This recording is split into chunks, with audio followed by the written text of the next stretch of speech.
everyone, welcome back again. Just thought I'd give you a very quick update following the last videos that I did about charging to 100%, then running it down as close to zero.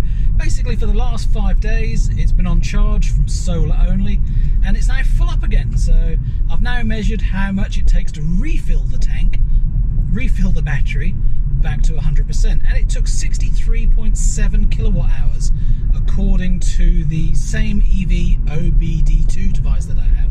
So when I was using it, it reported that we used 63.3, but filling it back up, it reported 63.7. So somewhere between the two is perhaps what the actual is, but 63.7 puts the degradation even further away and makes it even more positive a message that the battery hasn't degraded at all. Right, so what else have I got to update you on? Okay, the GOM, the guessometer, says 393 miles, so I didn't quite make having a 400-mile GOM reading, but you know, that's irrelevant really, it doesn't really matter, does it? Battery temperature, interesting that today it's been, the car's been sat outside and it said 25 degrees, but the battery's only 19 degrees. So charging it on solar, which is no more than 5.5, 5.7 at the absolute peak of the day, hasn't really warmed the battery up that much at all today.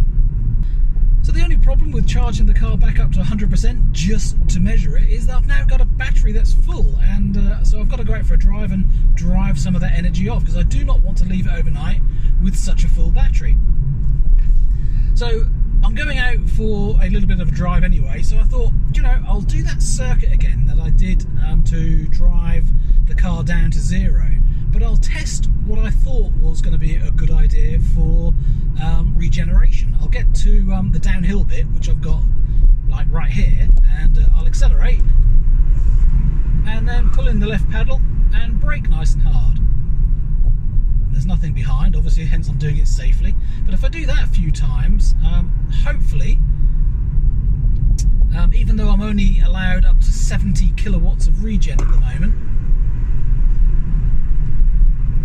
hopefully that process of accelerating and slowing down again and putting some regen in will just warm that battery up on lap 1. What I'm interested in is if I do some warming on lap 1 and see what miles per kilowatt hour I get, then I'd like to do another one of those laps that I did for the range test, running the battery down, and see whether I get more than 6.2 to 6.8, and see whether warming the battery really does help or whether it makes no difference at all.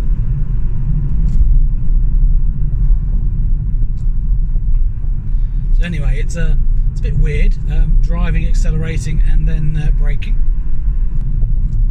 In fact, let's have a look at the battery information.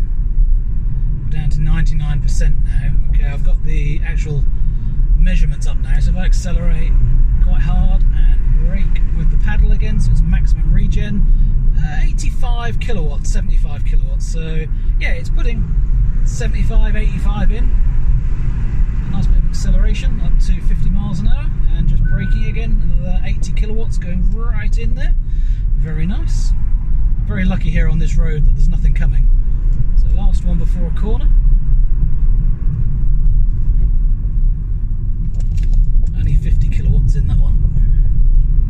So driving more assertively. My guess, if you didn't see those videos before, I'm starting to wonder if when you're out for a drive, if you want the best efficiency and the best range, perhaps warming the battery a little bit with some good healthy regen to start with, for say the first couple of miles, first say 5 miles, maybe that'll add enough temperature in the battery and you'll get a compound effect over the next hour or 2 hours of driving, etc.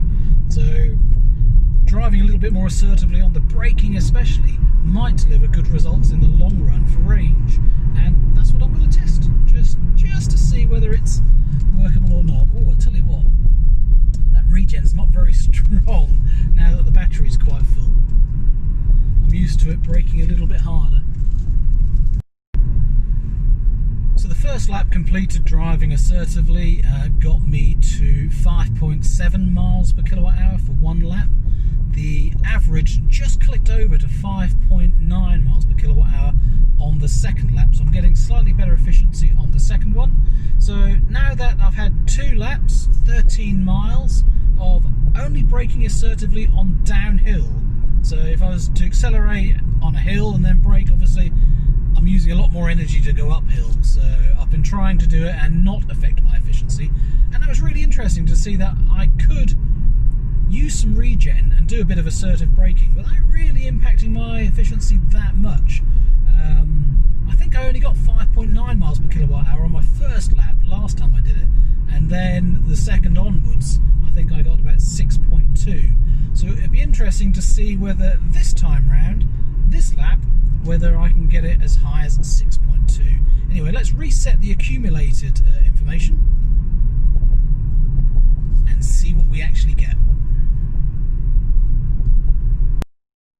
And here's the results. So remember, we did the first 14 miles driving assertively on Regen especially. That was 14 miles, but the 28 miles thereafter, an average of 7.6 miles per kilowatt hour. Much better than we got during the test where I was running the battery down. So it sort of looks like it works. That's a big difference between the two. I guess also there's an element of I was trying a little bit harder to get good efficiency this time around.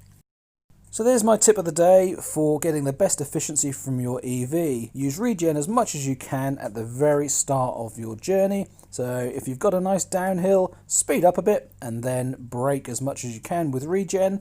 Get the battery warm, and then you'll have a compound effect of that warmth of battery for the rest of your journey, achieving slightly better miles per kilowatt hour or watt hours per kilometre.